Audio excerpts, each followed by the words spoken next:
this week, I thought I would share with you one of my personal stories for living as a citizen of the Kingdom of God. But before I do need to give you one little bit of background information, and that is that my husband, Claude, and I are triathletes, which means we swim, bike, and run. Unfortunately, we live in a community that is not cycling friendly, which means our city, our state, in fact, really doesn't have the infrastructure or education for people who ride bikes. And what that amounts to is that there is often a lot of hostility shown to cyclists by drivers. I have friends that have been run off the road and buzzed, had things thrown at, were regularly cussed at, told to get on the sidewalk, which is actually illegal. So all of that to say that prior to this incident, in the 7 years of riding bikes in my city, I ended up with a lot of pent-up hostility toward drivers while I was riding my bike. So go back with me to August 6th, 2015. Claude and I were training for our second Ironman, and that night I had slept very poorly. And so when the alarm clock went off at 4:05 for our morning training ride, I just said, I just can't go. I said, I have got about an hour's sleep, and you just go without me. And so he left at 4:40 in the morning, like we always did, and he began the 8-mile pedal over to the meeting place where he would meet about 25 or 35 other people for the morning ride. On the way, about 1.5 miles from the house, he pedaled past the house of a friend, and they continued on together to the meeting place. But at 5 o'clock, before they got there to the meeting place, my phone rang, and it said that it was Claude. But the voice on the other end was not his. It was the friend that he had picked up along the way. And she said, Monica, Claude's been in a little accident. I've called for help. And I said, define help. And she said, an ambulance. She said, this is where we are and you need to come. And I just knew from the sound of her voice that I didn't need to ask any questions. I just needed to get dressed and come. So I scrambled out of bed and began to, talk to myself, be sure and put on shoes, grab a coat, hospitals are cold, don't forget your insurance card, just to make sure I was thinking clearly to get out of the house with what I needed. I began to drive over to where they were, and only then did I allow my mind to begin processing what could have happened. And about 1 mile from the accident, I realized he had been probably hit by a car.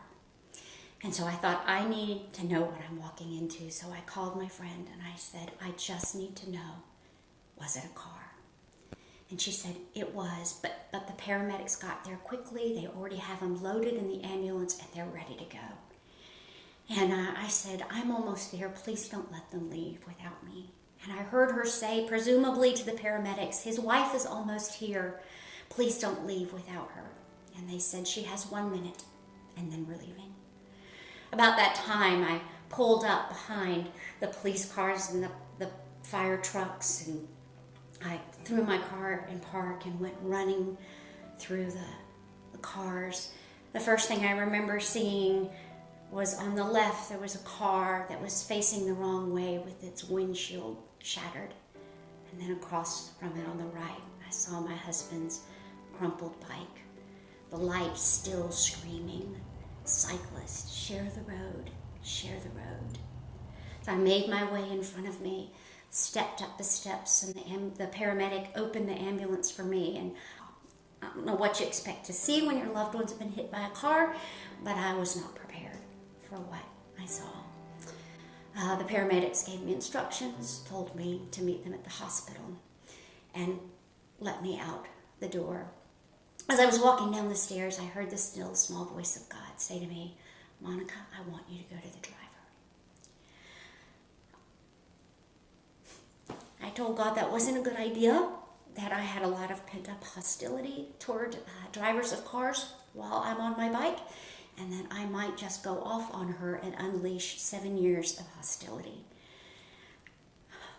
But I can't explain exactly what happened, except that as I walked forward, I was compelled to go to her. And as I did, with every step, I was overwhelmed with compassion, with mercy, and forgiveness toward the driver. so much so that I reached the car, and she was in the front seat and hunched over looking at the center console, and I gently touched her shoulder and I said, "Hi, my name is Monica. What's your name?" She whipped around and the look on her face was sheer horror. As I suspected, she knew exactly who I was in that moment and had no idea what to expect from me. And she just said, "I'm sorry, I was distracted. I didn't see him." And I told her that I forgave her.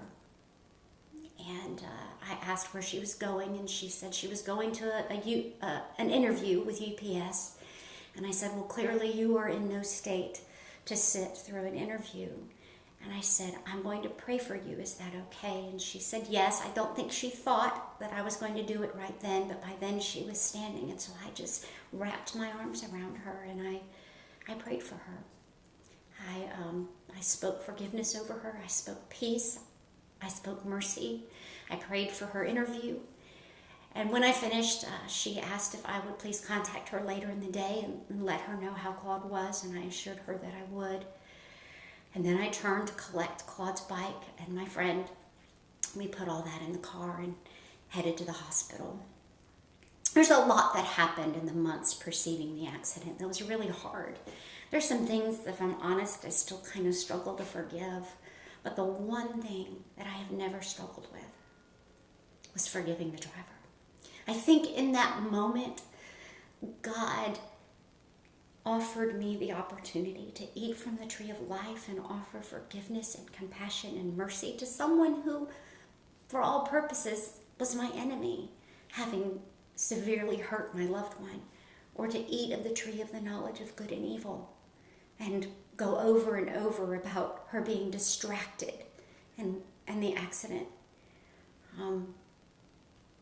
I'm grateful that I chose the tree of life, and in that moment of chaos for her and for us, for Claude and me, God brought peace and could begin the healing process. So I always tell this story, and people always go, "But what happened to Claude?" Claude is okay. He's got some scars. He's got some aches and pains that'll probably always be there, but he swim, bikes, and runs again.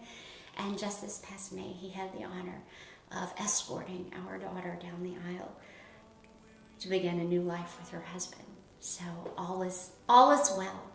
And so as you continue to read your devotion this week, I pray that your ears will be attentive to the Holy Spirit, to hear ways in which God is inviting you to work with Him, to bring His kingdom, rule and reign into your circumstances. Sometimes we get to plan it, and sometimes it literally wakes us up from our sleep.